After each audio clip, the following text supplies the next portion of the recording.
அனைவருக்கும் வணக்கங்கள். நம்ம இன்னைக்கு என்ன பார்க்க போறோம் அப்படின்னா, இயல் 9ல இருக்கக்கூடிய முக்கியமான சிறுவினாக்கள் அப்படின்றது பார்க்க போறோம். இதுக்கு முன்னாடி வந்து நான் உங்களுக்கு குருவினாக்கள் அப்படின்றது போட்டிருந்தேன். யாராச்சும் பார்க்கல அப்படின்னா அந்த வீடியோ பாருங்க. அதுக்கான ஃப்ரீ பிடிஎஃப் அப்படின்றது நான் குடுத்திருந்தேன். இன்னைக்கும் இந்த வீடியோ முடிஞ்சதுக்கு அப்புறம் உங்களுக்கு ஃப்ரீயா பிடிஎஃப் அப்படின்றது தரப்போறேன்.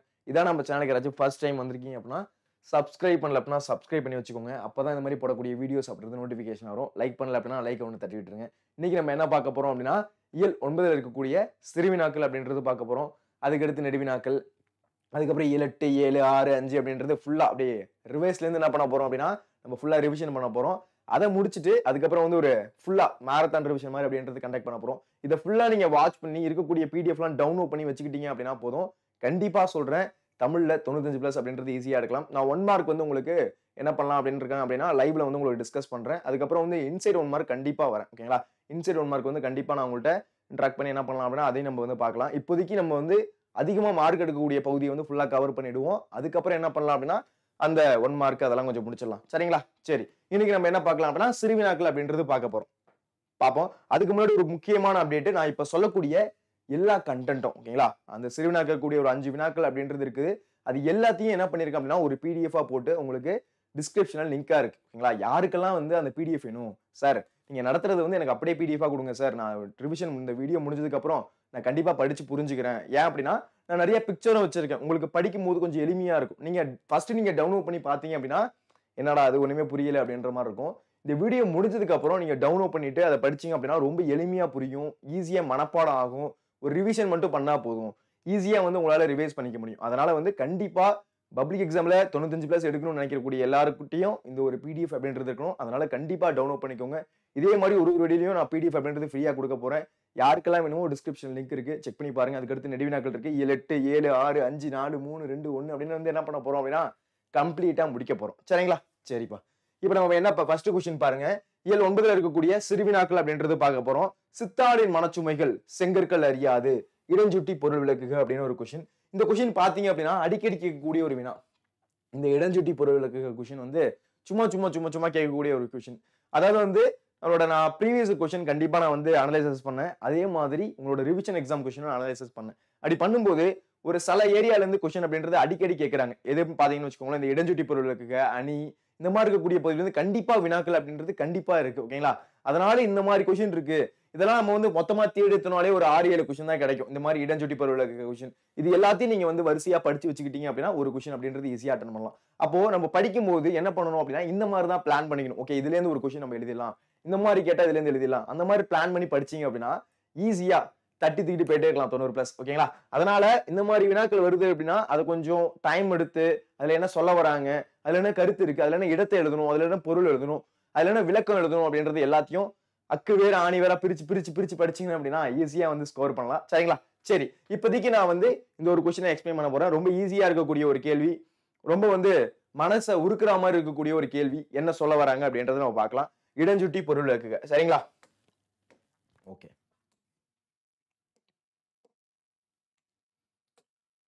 ஓகேப்பா. பாருங்க. இடம் சித்தாளின் மனச்சுமைகள் செங்கற்கள் அறியாது. இடஞ்சுட்டி பொருள் தருக. இவங்க தான் சித்தாள். சித்தாள்லாம் யார் யார் பார்த்திருக்கீங்க? சித்தாள் அப்படின்னா, அந்த ஒரு அடுக்குமாடி வீடு கட்டிட்டு இருப்பாங்க.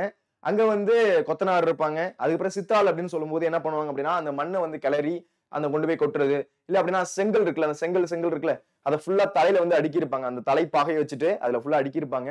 அத கொண்டு போய் என்ன பண்ணுவாங்க அப்படின்னா, அந்த கொத்தனார் வந்து கட்டிக்கிட்டு இருப்பாங்க. அவங்கள்ட்ட குடுக்குறது. இந்த மாரி வந்து இது வந்து கீழ மட்டும் நடக்குமா அப்படின்னு கிடையாது. இது வந்து ஒரு ஃப்ளோரா இருக்கு அப்படின்னா, எத்தன ஃப்ளோரா இருந்தாலும் அத்தன ஃப்ளோர் நடந்து போயிட்டு தான் என்ன பண்ணணும் அப்படின்னா, அந்த செங்கல குடுக்கணும். இருக்கிறதுலயே கொஞ்சம் ரொம்பவே கஷ்டமான ஒரு வேலை. எனக்கு தெரிஞ்ச அளவு. ஏன் அப்படின்னா, அந்த ஒரு செங்கல் அப்படின்றது வெயிட்டா இருக்கும். அந்த வெயில் அப்படின்றது சுட்டெரிக்கும். அந்த டைம்ல இந்த வேலை அப்படின்றது ரொம்பவே கஷ்டமா இருக்கும். அந்த மாரி இருக்கும்போது, சித்தாளின் மனசுமைகள் அப்படின்னா, அவங்களுடைய மனசுல இருக்கக்கூடிய கஷ்டங்கள். அவங்க எந்த அளவுக்கு ஃபீல் பண்றாங்க? எந்த அளவுக்கு அவங்களோட அந்த அன்னைக்கு அவங்க வேலை பார்த்தாதான், அன்னைக்கு அவங்களுக்கு அடுத்த வேலை உணவு. அந்த மாரி இருக்கக்கூடிய சித்தாளோட மனசுமைகள வந்து எது அறியாது அப்படின்னா, அங்க இருக்கக்கூடிய செங்கற்கள் அப்படின்றது அறியாது.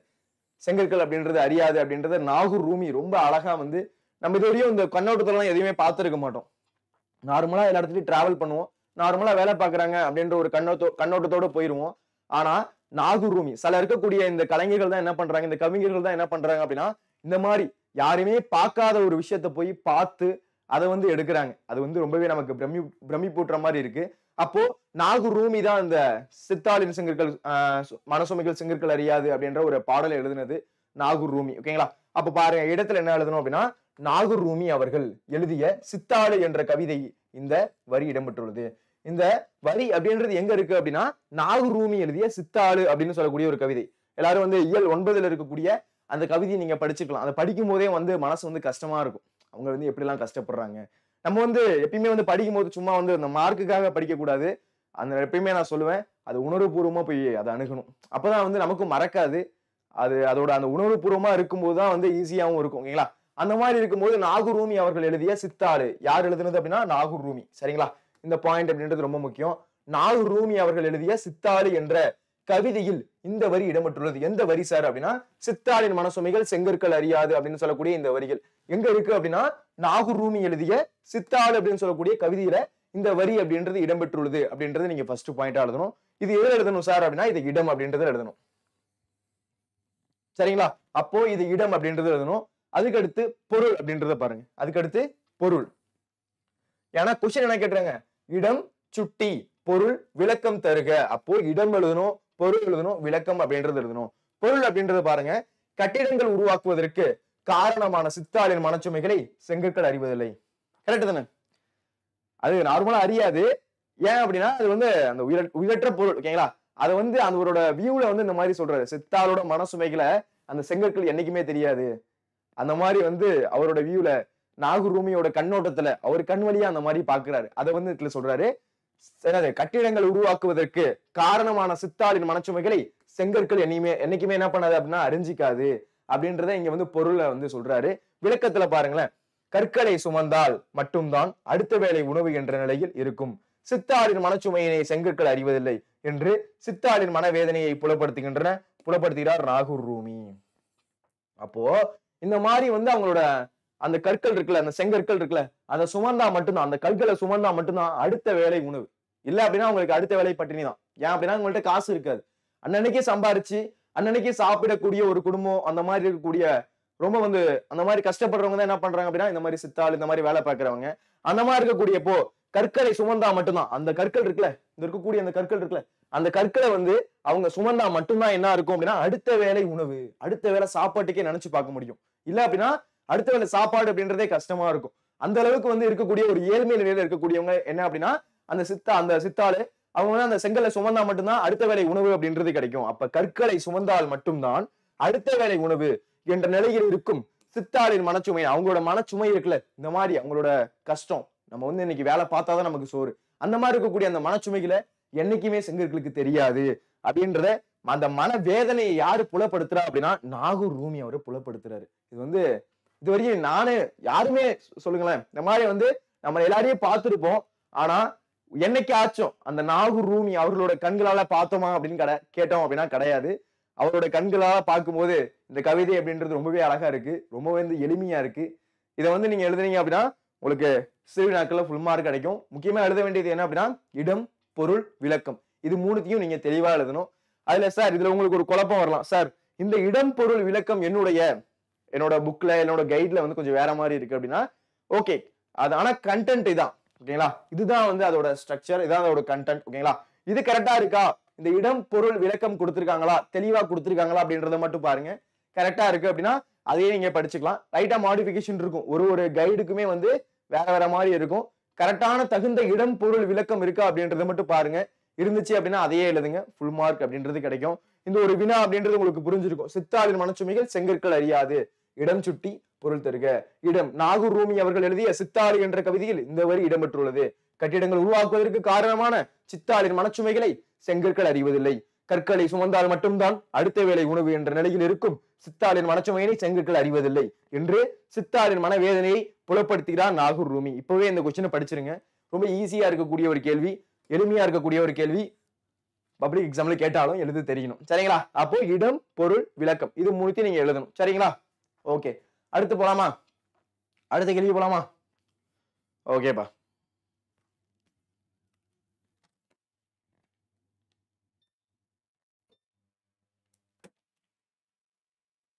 அடுத்த கேள்வி பாருங்க. இயல் 9ல இருக்கக்கூடிய சிறுவினாக்கள் இருக்கக்கூடிய இரண்டாவது கேள்வி, ஜெயகாந்தன் ஜெயகாந்தன் அவர்களை பத்தி சொல்லணும் அப்படின்னா அவரை பத்தி சொல்றதுக்கு அந்த அளவுக்கு வந்து அந்த நாள் எழாது. அந்த அளவுக்கு வந்து அவரோட கவிதை, அவரோட கதை அப்படின்றது இருக்கும். தர்க்கத்திற்கு அப்பால் அப்படின்ற ஒரு கதை அப்படின்றது இருக்கு. அதுல வந்து அவரு ரொம்ப அழகா ஒரு விஷயத்த சொல்லியிருப்பாரு. அதை பத்தி தான் நம்ம இன்னைக்கு பார்க்க போறோம். சரிங்களா? கொஸ்டினை பாருங்க. ஜெயகாந்தன் தம் கதை மாந்தர்களின் சிறந்த கூறுகளை குறிப்பிட தவறுவதில்லை என்று அசோகமித்திரன் கூறுகிறார். இந்த ஒரு பாயிண்ட் அப்படின்றது முக்கியம். இதை யாரு சொல்றது அப்படின்னா அசோகமித்திரன். ஓகேங்களா? அப்போ ஜெயகாந்தனை பத்தி யாரு சொல்றா அப்படின்னா அசோகமித்திரன் சொல்றாரு. அப்போ ஜெயகாந்தன் தம் கதை மாந்தர்களின் சிறந்த கூறுகளை, ஜெயகாந்தன் என்ன பண்றது, தன்னோட கதை மாந்தரோட சிறந்த கூறுகளை வந்து குறிப்பிட தவறுவதில்லை. அவர் வந்து என்ன பண்றது இல்ல, அவரோட குறிப்பிட தகுந்த அந்த சிறந்த கூறுகளை வந்து குறிப்பிட தவறுவதில்லை அப்படின்னு யார் சொல்றா அப்படின்னா அசோகமித்திரன் சொல்றாரு. இந்த கூற்றை மெய்ப்பிக்கும் செயல் ஒன்றை தர்க்கத்திற்கு அப்பால் கதை மாந்தர் வாயிலாக விளக்குக அப்படின்னு கேட்கிறாங்க. தர்க்கம் அப்படின்னா என்ன சார் அப்படின்னா, இந்த வார்த்தை நிறைய பேருக்கு தெரியாது. தர்க்கம் அப்படின்னா, இப்ப நான் ஒண்ணு சொல்றேன்னு வச்சுக்கோங்களேன், நான் ஒரு விஷயத்த சொல்றேன், அதுக்கு வந்து எதிரா ஒரு விஷயத்த நீங்க சொல்றீங்களே, அது கிடையாது, நீங்க சொல்றது தப்பு சார், அப்படி கிடையாது, இப்படி வரும் அப்படின்னு என்ன சொல்றீங்க அப்படின்னா, ஒரு ஆப்போசிட்டா ஒரு எதிரா சொல்றீங்கன்னு வச்சுக்கோங்களேன், அதுதான் தர்க்கம் அப்படின்னு சொல்லுவாங்க. அந்த தர்க்கத்திற்கு அப்பால், அந்த எதிர்ப்புக்கு அப்பால் அப்படின்ற மாதிரி இருக்கக்கூடியதான் அந்த தர்க்கத்திற்கு அப்பால் அப்படின்னு சொல்றாங்க. அப்ப ஜெயகாந்தன் தம் கதை மாந்தர்களின் சிறந்த கூறுகளை குறிப்பிட தவறுவதில்லை. ஜெயகாந்தன் வந்து என்ன பண்றது இல்லை அப்படின்னா, தன்னோட கதை மாந்தரோட சிறந்த கூறுகளை அவர் குறிப்பிட தவறுனதே இல்லை என்று அசோகமித்திரன் கூறுகிறார். யார் சொல்றா அப்படின்னா அசோகமித்திரன் சொல்றாரு. இக்கூற்றை மெய்ப்பிக்கும் செயல் ஒன்றை தர்க்கத்திற்கு அப்பால் கதை மாந்திரவையிலாக விளக்குக. இந்த மாதிரி இருக்கக்கூடிய ஒரு செயலை தர்க்கத்திற்கு அப்பால் அந்த கதை மாந்திரவையா விளக்குக அப்படின்னு கேட்கிறாங்க. இதுல வந்து ஒரு கிட்டத்தட்ட ஒரு 2 பேர் அப்படின்றது கதை மாந்தர்களா வராங்க. யாருன்னு பாருங்க. ஜெயகாந்தன் எழுதிய தர்க்கத்திற்கு அப்பால் என்ற சிறுகதையில் பிச்சை எடுக்கும் கண் தெரியாதவரும் தர்மம் செய்வராக வரும் ஜெயகாந்தனும் கதை மாந்தர்கள். அப்போ 2 பேர் கதை மாந்தர்களா இருக்காங்க. யார் யாரு அப்படின்றத நல்லா நோட் பண்ணுங்க. ஒண்ணு ஜெயகாந்தன். ஏன்னா அந்த தர்க்கத்திற்கு அப்பால் அப்படின்ற ஒரு கதை வாயிலாக கதை மாந்தர் யாரையும் சொல்றாங்க அப்படின்னா, அந்த பிச்சைக்காரன், அந்த கண்ணு தெரியாத பிச்சைக்காரனையும் ஜெயகாந்தனையும் வச்சுதான் இந்த கதையை வந்து எழுதுங்க அப்படின்னு சொல்றாங்க. அதை வந்து சொல்றாங்க, அந்த கதை மாந்தர் வாயிலாக விளக்கு அப்படின்னு சொல்றாங்க. சரிங்களா? அப்போ 2 பேர் யார் அப்படின்னு பார்த்தோம் அப்படின்னா, ஒண்ணு யாரு அப்படின்னா ஜெயகாந்தன், இன்னொன்னு யாரு அப்படின்னா அந்த கண் தெரியாத பிச்சைக்காரன். இவங்க 2 பேர் தான் இருக்காங்க. இவங்க 2 பேரையும் வச்சு அந்த கதையை எழுதுங்க, அந்த கதையை வந்து விளக்குங்க அப்படின்னு கேட்கிறாங்க. சரிங்களா? அப்ப ஜெயகாந்தன் எழுதிய, நீங்க ஸ்டார்ட் பண்ணும்போது இந்த மாதிரிதான் ஸ்டார்ட் பண்ணணும். ஜெயகாந்தன் எழுதிய தர்க்கத்திற்கு அப்பால் என்ற சிறுகதையில் பிச்சை எடுக்கும் கண் தெரியாதவரும் தர்மம் செய்யவராக வரும் ஜெயகாந்தனும் தான் கதை மாந்தர்கள். இந்த மாதிரி 2 பேர் தான் என்ன அப்படின்னா கதை மாந்தர்கள். கதை மாந்தர்கள் அப்படின்னா என்ன சொல்றாங்க அப்படின்னா, இந்த கதைக்குள்ள 2 பேர் வராங்க, அந்ததான் கதை மாந்தர்கள் அப்படின்னு சொல்லுவோம். இப்ப வந்து நம்ம ஒரு கதை எழுதும் போது கதை மாந்தர்கள் யார் யாருன்னு தெரியுமா, இந்த இத்தனை பேர் இருந்தா இவங்கெல்லாம் கதை மாந்தர்கள் அப்படின்னு சொல்லுவாங்க. அப்ப அந்த மாதிரி இந்த கதையில வந்து 2 பேர் யார் யாருன்னா, ஒண்ணு ஜெயகாந்தன், இன்னொன்னு யாரு அப்படின்னா அந்த கண் தெரியாத பிச்சைக்காரர். ஓகேங்களா? இந்த 2 பேர் அப்படின்றவங்க இதுல இருக்கக்கூடிய அந்த கதை மாந்தர்கள். ஓகேங்களா? அப்ப ஜெயகாந்தன் எழுதிய தர்க்கத்திற்கு அப்பால் என்ற சிறுகதையில் பிச்சை எடுக்கும் கண் தெரியாத, ஓகேவா, இதை நீங்க மறந்துடுவீங்க, அதுக்காக 2 முன்னாடி சொல்றேன். தர்மம் செய்வராக வரும் ஜெயகாந்தனும் தான் கதை மாந்தர்கள். இவங்க 2 பேர் தான் யாரு அப்படின்னா அந்த கதை மாந்தர்கள் அப்படின்னு சொல்றாங்க. அதுக்கப்புறம் நம்ம கதைக்கு போலாம். சரிங்களா? பாருங்களேன், அதுக்கடுத்து என்ன சொல்றாங்க அப்படின்ட்டு, காபி அருந்திய ஜெயகாந்தன் தொடர்வண்டி கட்டணம் 12 அணா போக மீதமுள்ள 2 அணாவை பிச்சைக்காரனுக்கு தர்மம் செய்தார். அவர் என்ன பண்றாரு அப்படின்னா, அவர் வந்து காஃபி குடிச்சிட்டு இருக்காரு. யாரு அப்படின்னா ஜெயகாந்தன். காஃபி அருந்திய ஜெயகாந்தன் தொடர்வண்டி கட்டணம் 12 அணா. அப்போ தொடர்வண்டி கட்டணம் எவ்வளவா இருக்கு அப்படின்னா 12 அணாவா இருக்கு. அது போக, அது போக மீதமுள்ள 2 அணாவை என்ன பண்றாரு அப்படின்னா பிச்சைக்காரனுக்கு தர்மம் செய்யறாரு. ஓகே, நம்மள்ட்ட தான் வந்து காசு இருக்கு அப்படின்னு என்ன பண்றாரு, அந்த 12 அணா அப்படின்றது அந்த தொடர் வண்டிக்கு போக வேண்டியது. அவர் ஒரு இடத்துல இருந்து இன்னொரு இடத்துக்கு போக வேண்டிய அந்த தொகை. இப்ப நம்ம வந்து ட்ரெயின்ல போறோம்ல, ஒரு இடத்துல இருந்து இன்னொரு இடத்துக்கு போறோம்ல, அதுக்கு என்ன பண்றோம், ஒரு இடத்துல இன்னொரு இடத்துக்கு போக புக் பண்றோமா, ஸ்லீப்பர் புக் பண்றோம் 200 ரூபாய் அந்த மாதிரி புக் பண்றோம்ல, அந்த மாதிரி அவரு ஒரு இடத்துல இருந்து இன்னொரு இடத்துக்கு போறதுக்கு 12 அணா அந்த அமௌண்ட் போக மீதி இருக்கக்கூடிய எவ்வளவு பாருங்க 2 அணாவை என்ன பண்றாரு அப்படின்னா பிச்சைக்காரனுக்கு தர்மம் செய்யறாரு. அந்த கண் தெரியாத பிச்சைக்காரனுக்கு தர்மம் செய்யறாரு. தொடர்வண்டி கட்டணம் 13 அணாவாக விலையேற்றம் தான் தர்மம் செய்த பிச்சைக்காரன் தட்டில் ஓரணாவை போட்டுவிட்டு 2 அணா எடுத்து போகிறார். அப்ப அவர் என்ன பண்றாரு அப்படின்னா, சரி திடீர்னு போயிட்டு என்ன பண்றாரு, அந்த கரெக்டா வந்து செலவு பண்றான்னு என்ன பண்றாரு அப்படின்னா 12 அணா மட்டும் என்ன பண்ணிட்டாரு அப்படின்னா பாக்கெட்ல வச்சுக்கிட்டாரு. மீதி இருக்கக்கூடிய அந்த 2 அணா இருக்குல்ல, அதை என்ன பண்றாரு அப்படின்னா பிச்சைக்காரனுக்கு போட்டாரு. போட்டுட்டு என்ன பண்றாரு அப்படின்னா அந்த ரயில்வே ஸ்டேஷன் போயிட்டு என்ன பண்றாரு, டிக்கெட் எடுக்க போறாரு. டிக்கெட் எடுக்க போகும்போது என்ன சொல்றாரு அப்படின்னா 13 அணா அப்படின்னு வந்து அந்த டிக்கெட் கடையில அந்த ரயில்வே ஸ்டேஷன்ல சொல்றாங்க. 13 அணாவா, ஐயோ என்கிட்ட 12 அணா தான் இருக்கே அப்படின்னு வந்து அவருக்கு வந்து நினைச்சிட்டு இருக்காரு. அவர் அப்ப என்ன செய்யலாம் அப்படின்றத பாக்குற, அவர் என்ன செய்யலாம் பாருங்க, அவரு அவரோட பிச்சைக்காரனோட தட்டுல ஓரணாவை போட்டுட்டு 2 நாவை எடுத்துக்கிறாரு அப்படின்னு போறாரு. ஓகேவா? சரி, ஒரு நாவை போட்டுட்டு 2 நாவை எடுத்துப்போம். 2 நாவை எடுத்துட்டோம் அப்படின்னா நமக்கு 12 நாவா இருக்கும். ஏன் அப்படின்னா அவர் வந்து என்ன பண்ணிட்டாரு, அங்க 2 நாவை போட்டுட்டாரு. ஃபர்ஸ்ட் என்ன பண்ணிட்டாரு, பிச்சைக்காரன் போய் 2 நாவை போட்டுட்டாரு. அதனால இப்ப அவர்கிட்ட எவ்வளவு இருக்கு அப்படின்னா கரெக்டா வந்து 12 நாவா இருக்கு. இப்ப ட்ரெயினோட டிக்கெட் அப்படின்றப்ப 13 நாவா இருக்கு. ஓகேங்களா?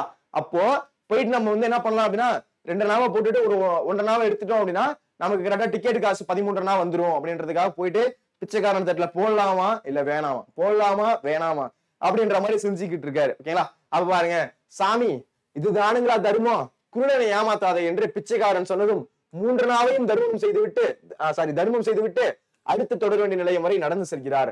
அப்ப அவர் என்ன பண்றாரு அப்படின்னா, சரி, ஆனா வந்து அவர் தான் ஃபர்ஸ்ட் தர்மம் செஞ்சது. அந்த கண் தெரியாத பிச்சைக்காரனுக்கு அவருக்கு தெரியல யாரு வந்து தர்மம் செஞ்சது அப்படின்னு தெரியல. இப்ப அவர் என்ன நினைக்கிறாரு, நம்ம 2 நாவை போட்டுட்டு அந்த 1 நாவை எடுத்துக்கலாம் அப்படின்னு வந்து போறாரு. அந்த குருடனுக்கு தெரியுது நம்ம தட்டுல வந்து காசை போட்டு எடுக்கிறாங்க அப்படின்ட்டு.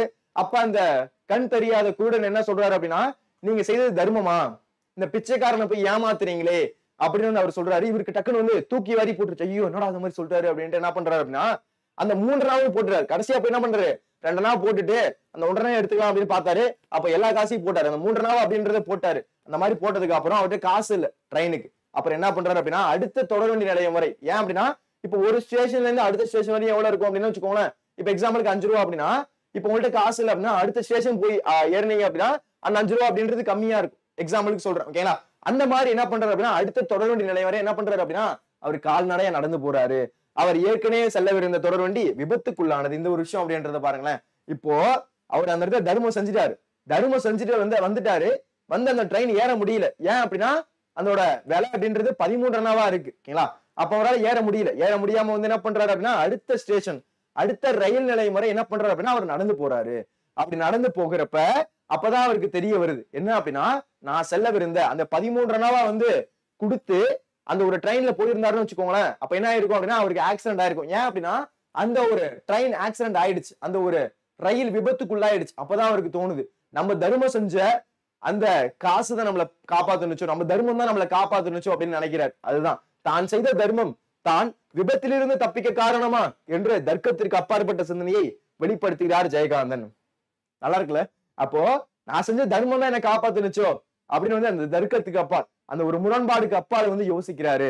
அப்போ தான் செய்த தர்மம் தான் விபத்திலிருந்து தப்பிக்க காரணமா, நான் செய்த தர்மம் தான் விபத்திலிருந்து தப்பிக்க காரணமா இருந்துச்சோ அப்படின்னு யோசிக்கிறாரு என்று தர்க்கத்திற்கு அப்பாற்பட்ட சிந்தனையை வெளிப்படுத்துகிறார் ஜெயகாந்தன். இந்த விஷயத்த என்ன பண்றாரு அப்படின்னா அந்த ஒரு விஷயத்த வந்து வெளிப்படுத்துறாரு. அப்ப இதுல இருந்து ஒரு 2-3 விஷயம் அப்படின்றது நமக்கு தெரிய வருது. ஃபர்ஸ்ட் தர்மம் அப்படின்றது செய்யணும். தர்மம் செய்யறது மூலயமா அது உண்மையோ பொய்யோ தரல. ஓகேங்களா? அப்போ நம்ம தர்மம் செய்யறது மூலயமா நமக்கு அந்த புண்ணியம் சொல்லக்கூடிய ஒரு நல்ல விஷயம் அப்படின்றது கிடைக்குது. அது இந்த மாதிரி வந்து நிறைய விஷயம் அப்படின்றது இங்க வந்து நமக்கு அழகா ரொம்ப எளிமையா எல்லாருக்கும் புரியிற வகையில ஒரு கதையில வந்து ஜெயகாந்தன் அவர்கள் சொல்லி கொடுத்திருக்காரு. ரொம்பவே ஒரு அருமையான ஒரு கதை. முடிஞ்சா வந்து ஜெயகாந்தனோட கதை ஏதாச்சும் இருக்கு, ஏதாச்சும் உங்களுக்கு ஆன்லைன்லயோ இல்ல வந்து போறீங்க எங்கேயாச்சும் வெளில போறீங்க அப்படின்னா புக்கு கிடைச்சா வாங்கி படிங்க. ஓகேவா? ரொம்ப அருமையா இருக்கும். அந்த சோக இலை ததும்புறது, அதாவது வந்து அந்த அழுக வர மாதிரி இருக்கும். ஆனா முடிவுல வந்து அந்த அழுதுகிட்டே சிரிக்கிறாங்கன்னு சொல்லுவாங்கல்ல, அந்த ஒரு சோகம் உள்ள இருக்கும். ஆனா வெளில வந்து ஒரு புன்னகை, சின்ன ஒரு புன்னகை இருக்கும், சின்ன ஒரு சிரிப்பு இருக்கும்.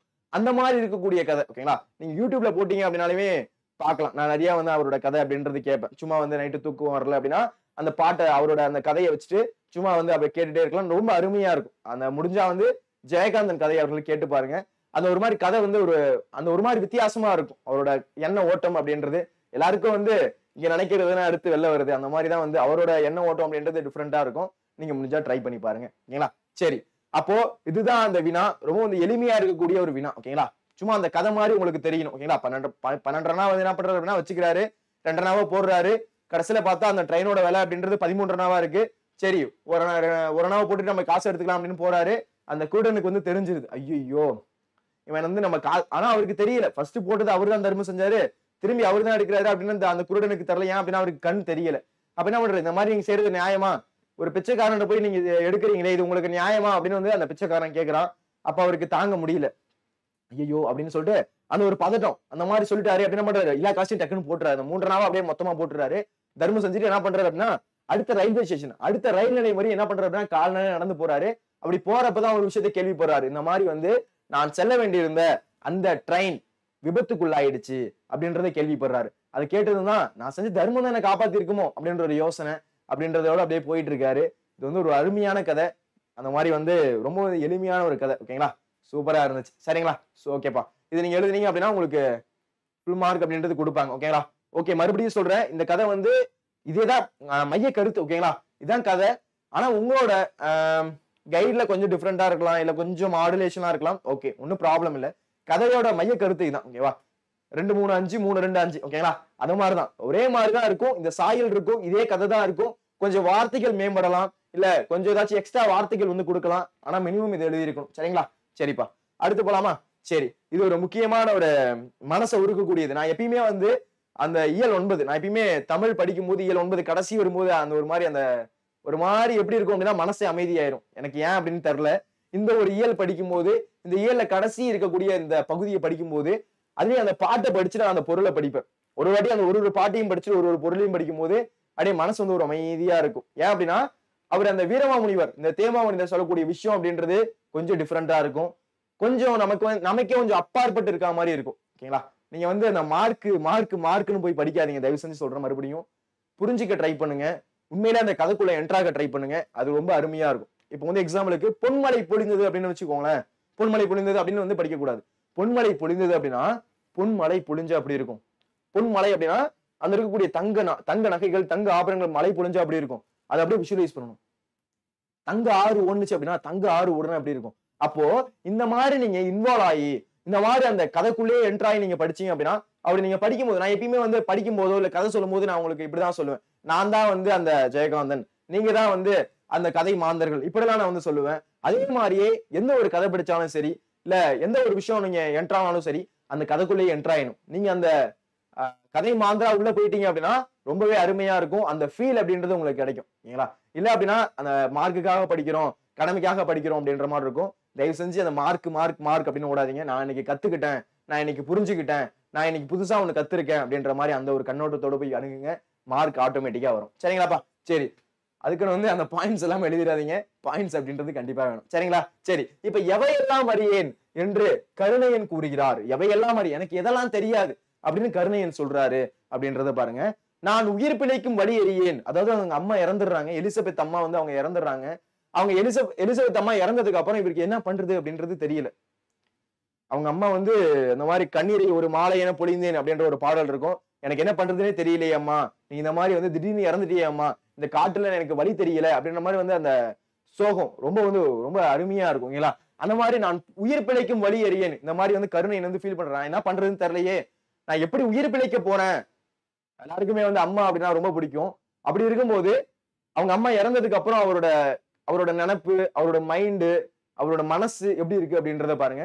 நான் உயிர் பிழைக்கும் வழி அறியேன், நான் எப்படி உயிர் பிழைக்க போறேன், இதுக்கப்புறம் நீ இல்லையே அம்மா என்கிட்ட, நீ என் கூட இல்லையே அம்மா, இப்ப நான் என்னம்மா பண்ண போறேன் அப்படின்ற மாதிரி நான் உயிர் பிழைக்கும் வழி அறியேன், நான் எப்படி உயிர் பிழைக்க போறேன் அப்படின்னு எனக்கு தெரியலையே. அறிவினுக்கு பொருந்தியவாறு உறுப்புகள் இயங்குதல் இல்லாத இந்த உடலின் தன்மையை அறியேன். அறிவினுக்கு பொருந்தியவாறு உறுப்புகள் இயங்குதல், அந்த அறிவுக்கு பொருந்திய மாதிரி இந்த உறுப்புகள் அப்படின்றது இயங்குதுல இல்லாத இந்த உடலின் தன்மையை அறியேன். இந்த உடம்பு எப்படி வந்து இயங்குது அதை பத்தி கூட என்னால கான்சியஸா என்னால இருக்க முடியல, அந்த அளவுக்கு கூட எனக்கு ஒண்ணுமே தெரியல அப்படின்றத சொல்றாரு.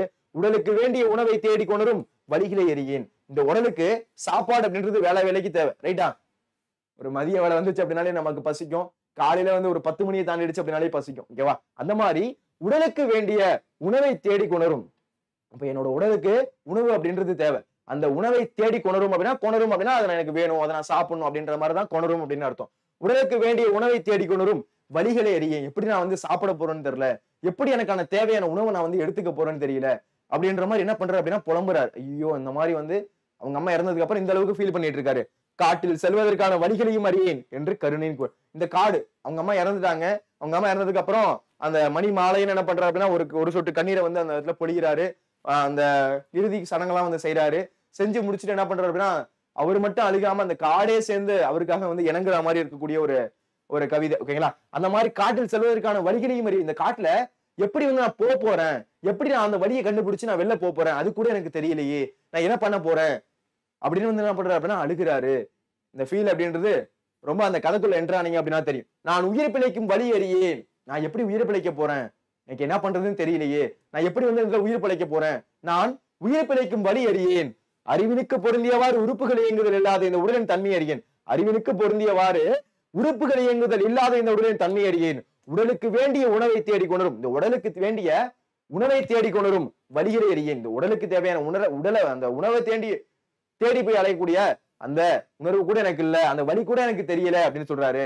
காற்றில் செல்வதற்கான வழிகளையும் அறிய, இந்த காற்றுல போறதுக்கான வழி என்ன இருக்குன்னு கூட எனக்கு தெரியலையே அப்படின்னு சொல்லி கருணையின் வந்து எலிசபெத் அம்மாவுக்காக இறங்கி அழுகிறாரு. ஓகேங்களா, முக்கியமான ஒரு பாயிண்ட் இது. நீங்க இந்த இருக்கக்கூடிய ஒரு 4 பாயிண்ட் அப்படின்றது எழுதணும். சரிங்களா, இவர்தான் யாரு அப்படின்னா அந்த கருணையின். ஓகேங்களா, எலிசபெத் அம்மா இறந்துட்டாங்க. இறந்ததுக்கு அப்புறம் என்ன பண்றாரு அப்படின்னா ஃபீல் பண்றாரு. சரிங்களா, கண்டிப்பா அது எழுதணும். சரியாப்பா? சரி, அடுத்த கேள்வி பார்க்கலாமா? அடுத்த கேள்வி ரொம்ப முக்கியமான ஒரு கேள்வி, அடிக்கடி கேட்கக்கூடிய ஒரு கேள்வி, ஈஸியா இருக்கக்கூடிய கேள்விதான். ஓகேங்களா, புரிஞ்சுக்கிட்டீங்க அப்படின்னா ஒண்ணுமே இல்லை. ஓகேங்களா, பாருங்க, கவிஞர் தாம் கூற விரும்பும் கருத்திற்கு ஏற்றவாறு தற்குறிப்பேற்றணி அமைவதை எடுத்துக்காட்டுறோம் அப்படின்னு கேட்டிருக்காங்க. தற்குறிப்பேற்றணி அப்படின்னா என்ன சார் அப்படின்னா, தன் குறிப்பை ஏற்றி கூறுதல். தன் குறிப்பை ஏற்றி கூறுதல் தற்குறிப்பேற்றணி. இயல்பா நிகழக்கூடிய ஒரு நிகழ்ச்சி, இயல்பா இருக்கக்கூடிய ஒரு நிகழ்ச்சி, அதை கவிஞர் என்ன பண்றாரு அப்படின்னா ஏத்தி கூறுறாரு. இந்த மாதிரி ஏத்தி கூறுறதா என்ன சொல்றாங்க அப்படின்னா தற்குறிப்பேற்றணி. கவிஞர் தன் குறிப்பை ஏற்றி கூறுவதை தற்குறிப்பேற்றணி என்று சொல்கிறார்கள். நார்மலா நடக்கக்கூடிய ஒரு விஷயம், அதை என்ன பண்றாங்க அப்படின்னா ஏத்தி கூறுறாங்க. அந்த மாதிரி ஏத்தி கூறுறாங்கன்னு வச்சுக்கோங்களேன், அதுதான் என்ன சொல்றாங்க அப்படின்னா தற்குறிப்பேற்றணி அப்படின்னு சொல்றாங்க. பாருங்க, ஃபர்ஸ்ட் அணி விளக்கம், அணி இலக்கணம் அப்படின்றது எழுதணும். அது அப்படி தற்குறிப்பேற்றணினா என்ன அப்படின்றது எழுதணும். இயல்பாக நிகழும் ஒரு நிகழ்ச்சியின் மீது கவிஞர் தன்னுடைய மனக்கருத்தை ஏற்றி கூறுவது. இயல்பாக நிகழக்கூடிய ஒரு நிகழ்ச்சியின் மீது கவிஞர் என்ன பண்றாரு அப்படின்னா தன்னுடைய மனக்கருத்தை என்ன பண்றாரு ஏத்தி கூறுறாரு. அந்த மாதிரி ஏத்தி கூறுறதா என்ன சொல்றாங்க அப்படின்னா தற்குறிப்பேற்றணி அப்படின்னு சொல்றாங்க. நல்லா புரிஞ்சுக்கோங்க, இயல்பாக நிகழக்கூடிய நிகழ்ச்சியின் மீது கவிஞர் தன்னுடைய குறிப்பை ஏற்றி கூறுதல், அதை தற்குறிப்பேற்றணி என்று சொல்கிறார்கள். அப்போ இயல்பாக நிகழும் நிகழ்ச்சியின் மீது கவிஞர் தன்னுடைய மனக்கருத்தை ஏற்றி கூறுவது தற்குறிப்பேற்றணி எனப்படும். ஓகேங்களா, இது நல்லா வந்து தெளிவா தெரிஞ்சுக்கோங்க. சரிங்களா, அப்ப அணி விளக்கம் அப்படின்றத நீங்க எழுதணும். சரிங்களா, அப்ப அணி விளக்கம் அல்லது அணி இலக்கணம் அப்படின்றத நீங்க எழுதணும். ஃபர்ஸ்ட் பாயிண்ட் எழுத வேண்டியது இதுதான். சரிங்களா,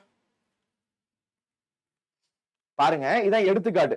அப்போ இந்த மாதிரி அணி எழுதுறீங்க அப்படின்னா ஃபர்ஸ்ட் அணி இலக்கணம் எழுதணும். அந்த அணியில என்ன சொல்றாங்க, அதுக்கடுத்து எடுத்துக்காட்டு அல்லது சான்று எழுதணும். அதுக்கடுத்து அந்த சான்றுக்கான விளக்கம் அப்படின்றது எழுதணும். சரிங்களா, அப்போ அதுக்கான எடுத்துக்காட்டு பாருங்க. பேரெழுந்தெடுத்த ஆரையில் நெடுங்கொடி வாராள் என்பன போல் மறித்து கை காட்ட. அதாவது வந்து இந்த கோவலனும் கண்ணகியும் என்ன பண்றாங்க அப்படின்னா அந்த மதுரை மாநகருக்குள்ள என்டர் ஆகுறாங்க. கோவலனும் கண்ணகியும் அந்த மதுரை மாநகருக்குள்ள என்டர் ஆகுறாங்க. என்டர் ஆகும்போது அந்த இருக்கக்கூடிய மேல இருக்கக்கூடிய அந்த கொடி இருக்குல்ல, மேல இருக்கக்கூடிய அந்த கொடி, ஓகேங்களா, அந்த கொடி வந்து பாருங்களேன் இப்போ இயற்கையா அசையுது. இயற்கை அசைதான். ஆனா இயற்கையா அசையும் போது அதை வந்து இளங்கோவடிகள், ஓகேங்களா, இளங்கோவடிகள் என்ன பண்றாரு, அவர் தான் வந்து இதோட ஆசிரியர். அவர் என்ன பண்றாரு அப்படின்னா இது வந்து நீங்க இங்க வந்து அப்படின்னா கோவலன் கொலையிடுவான் அப்படின்றதுக்காக என்ன பண்ணுது அப்படின்னா இயற்கையா வந்து அசைகிறத இவர் என்ன பண்றாரு தன்னுடைய குறிப்பை ஏத்தி சொல்றாரு. நீங்க வந்து அப்படின்னா கோவலன் கொலையிடுவான், நீங்க வராத அப்படின்னு என்ன பண்ணுதான் அந்த கொடி அப்படின்றது காத்துல அசையுது அப்படின்றத கவிஞர் ஏற்றி கூறியிருக்காரு. இந்த மாதிரி கவிஞர் தன்னோட குறிப்பை ஏத்தி கூறுறதா என்ன சொல்றாங்க அப்படின்னா தற்குறிப்பேற்றணி அப்படின்னு சொல்றாங்க. அப்போ இயற்கையா தான் அந்த கொடி அப்படின்றது அசைஞ்சுது. கரெக்டா, இயற்கையா தான் என்ன பண்ணுச்சு அந்த கொடி அப்படின்றது அசைஞ்சுது. அப்போ இந்த மாதிரி இயற்கையா அசைகிறத என்ன பண்றாரு அவரு, அது வந்து இயற்கையா அசையில அவர் வந்து நீங்க வந்த அப்படின்னா கோவலன் கொலையிடுவான் அப்படின்றத என்ன பண்ணுது அப்படின்னா ஒரு விஷயமா சொல்லுது அப்படின்றத என்ன பண்ணிருக்காரு ஏற்றி கூறியிருக்காரு. அதுதான் இங்க கொடுத்துறாங்க. அதான் பேரெழுந்தெடுத்த ஆரையில் நெடுங்குடி வாராள் என்பன போல் மறித்து கை காட்ட. பேரெழுந்தெடுத்த ஆரையில் நெடுங்குடி வாராள் என்பன போல் மறித்து கை காட்ட அப்படின்றத இங்க வந்து சொல்லியிருக்காரு. பாடலோட பொருளை பாருங்க. கோட்டையின் மதில் மீது வளர்ந்திருந்த கொடிகள் காற்றில் அசைந்து வரவேண்டாம் என்பதை தடுப்பது போல கை காட்டியது என்பது பொருள். கோட்டையோட அந்த மதில் அப்படின்னா மேல் சுவர், ஓகேங்களா, அதுக்கு மேல இருந்த அந்த கொடி அப்படின்றது இயற்கையா காத்துல அசைஞ்சுது. கரெக்டா, இயற்கையா தானே காத்துல அசையும். அந்த மாதிரி இயற்கையா காத்துல அசைகிறத அவர் என்ன பண்றாரு அப்படின்னா நீங்க வந்தீங்க, நீங்க அந்த கோவலன் கண்ணிக்கு இந்த வந்து மதுரை மாநகருக்குள்ள என்ட்ரு ஆனீங்க அப்படின்னா கோவலன் கொலையிடுவான் அப்படின்றத நீங்க வர வேண்டாம் அப்படின்னு அது அசையுது, வர வேண்டாம்னு சொல்லுது அப்படின்னு என்ன பண்ணிருக்காரு இளங்கோவடிகள் தன்னோட குறிப்பை ஏத்தி சொல்லியிருக்காரு. அதுதான் இங்க என்ன சொல்றாங்க தற்குறிப்பேற்றணி அப்படின்னு சொல்றாங்க. இதை நீங்க புரிஞ்சுக்கணும். சரிங்களா, அப்போ பேரெழுந்தெடுத்த ஆரையில் நெடுங்குடி வாராள் என்பன போல் மறித்து கை காட்ட. சொல்லுங்க பார்க்கலாம். பேரெழுந்தெடுத்த ஆரையில் நெடுங்குடி வாராள் என்பன போல் மறித்து கை காட்ட. ஓகேங்களா, இது வந்து நமக்கு மறக்கக்கூடிய ஒரு பகுதி. ஓகேங்களா, இதை மட்டும் நீங்க தெளிவா தெரிஞ்சு வச்சுக்கணும். பேரெழுந்தெடுத்த ஆரையில் நெடுங்குடி வாராள் என்பன போல் மறித்து கை காட்ட. ஓகேங்களா, இதை நீங்க வந்து ஒரு 2-3 வாட்டி படிச்சு வச்சுக்கணும். அப்பதான் வந்து எளிமையா மனப்பாடமா இருக்கும். சரிங்களா? பேரெழுந்தெடுத்த ஆரையில் நெடுங்குடி வாரார் என்பன போல் மரித்து கை காட்ட. ஓகேங்களா? இதை நீங்க எழுதணும். அதுக்கடுத்து பாடலின் பொருள். ஓகேங்களா? கோட்டையின் மதில் மேல் வளர்ந்திருந்த கொடிகள் காற்றில் அசைந்து வர வேண்டாம் என தடுப்பது போல கை காட்டியது என்பது பொருள். அந்த மதில் மேல இருக்கக்கூடிய அந்த கொடி என்ன பண்ணுதான்? நார்மலா அசையுது. நார்மலா காத்துல அசையும் கொடி. ஆனா கோவலன், அதாவது கோவலன் கொலையை விடுவான் அப்படின்றதுக்காக இளங்கோவடிகள் என்ன பண்றாரு? ஏத்தி கூறுறாரு. இந்த மாதிரி நீங்க வர வேண்டாம், வந்தீங்க அப்படின்னா கோவலன் கொலையை விடுவான் அப்படின்றத ஏத்தி கூறுறாரு. சரிங்களா? அததான் இங்க இடத்துல குறிப்பிட்டிருக்காரு. இப்ப அணி பொருத்தம் பாருங்க. அதான் கோவலனும் கண்ணகியும் மதுரை மாநகருக்குள் சென்ற பொழுது மதில் மேல் வந்திருந்த கொடிகள் காற்றில் இயற்கையாக சேர்ந்தன. ஆனால் இளங்கோவடிகள், அப்ப பாருங்க, இளங்கோவடிகள் தான் சொல்றாரு சிலப்பதிகாரத்துல இருக்கக்கூடியதுல. ஓகேங்களா? கோவலன் மதுரையில் கொலை செய்யப்படுவான் என்பதை அக்கொடிகள் முன்கூட்டியே அறிந்து இம்மதுரைக்குள் வர வேண்டாம் என்று கையை அசைத்து தெரிவிப்பதாக தன் குறிப்பை கொடியின் மீது ஏற்றி கூறுகிறார். அதுதான் என்ன சொல்றாங்க அப்படின்னா தற்குறி பேற்றணி. இது உங்களுக்கு கண்டிப்பா தெரியணும். சரிங்களா? இதுதான் என்ன சொல்றாங்க? தற்குறி பேற்றணி அப்படின்னு சொல்றாங்க. சரிங்களா? சரிப்பா. இவ்வாறு இயல்பாக நிகழும் நிகழ்ச்சியின் மீது கவிஞன் தன் மனக்கருத்தை ஏற்றி கூறுவது தற்குறி பேற்றணி. இயல்பான நிகழ்ச்சியின் மீது கவிஞர் என்ன பண்றாரு அப்படின்னா தன்னோட குறிப்பை ஏத்தி சொல்றாரு. இந்த மாதிரி சொன்னா அது என்ன சொல்றாங்க அப்படின்னா தற்குறி பேற்றணி அப்படின்னு சொல்றாங்க. சரிங்களாப்பா? சரி, ஒரு ரீகேப் மட்டும் பார்த்தலாம். டக்கு டக்கு. ஓகேவா? ஒரு 5 நிமிஷம் கூட இல்ல.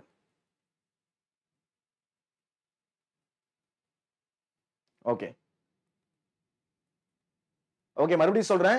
யாருக்கெல்லாம் வந்து இந்த பிடிஎஃப் வேணுமோ, நான் இப்ப சொல்லக்கூடிய எல்லா சிறுவினாக்களோட அந்த கண்டென்ட், ஓகேங்களா, அது யாருக்கெல்லாம் வேணுமோ நான் எல்லாத்தையும் வந்து ஒரே மெர்ஜ் பண்ணி ஒரே பிடிஎஃப் டிஸ்கிரிப்ஷன்ல லிங்கா கொடுத்துருக்கேன். யாருக்கெல்லாம் வந்து இந்த ஸ்டடி மெட்டீரியல் வேணுமோ டிஸ்கிரிப்ஷன் லிங்க் இருக்கு. ஓகேங்களா? எஸ்எம் அப்படின்னு சொல்லுவோம் ஸ்டடி மெட்டீரியல். யாருக்கெல்லாம் வேணுமோ டிஸ்கிரிப்ஷன் லிங்க் இருக்கு, கிளிக் பண்ணி டவுன்லோட் பண்ணிக்கோங்க. சரிங்களா? சரிப்பா. அப்போ சித்தாளின் மனசுமைகள் செங்கற்கள் அறியாது இடஞ்சுட்டி பொருளுக்கு இடம் எழுத போறீங்க, பொருள் எழுத போறீங்க, விளக்கம் அப்படின்றது எழுத போறீங்க. நாகூருமி அவர்கள் எழுதிய சித்தாள் அப்படின்னு சொல்லக்கூடிய கவிதையில இந்த வரி அப்படின்றது இடம்பெற்றிருக்கு. கட்டிடங்கள் உருவாக்குவதற்கு காரணமாக சித்தாளோட மனசுமைகளை செங்கற்கள் அறியாது, விளக்கம் கற்களை சுமந்தா மட்டும்தான் அடுத்த வேலை உணவு அப்படின்ற நிலையில இருக்கும், சித்தாளோட மனசுமைகளை செங்கற்கள் அறியாது அப்படின்றத இங்க நாகூருமி அவர்கள் சொல்றாரு. சரிங்களா? அதுக்கடுத்து ஜெயகாந்தன் தம் கதை மாந்தர்கள். ஓகேவா? ஜெயகாந்தன் எழுதிய அந்த தர்க்கத்திற்கு அப்பால் அப்படின்ற கதை மாந்தர்கள் 2 பேர் இருக்காங்க. ஒண்ணு கண் தெரியாத கூடு, இன்னொன்னு ஜெயகாந்தன். காஃபி அறிந்து விட்டு. ஓகேவா?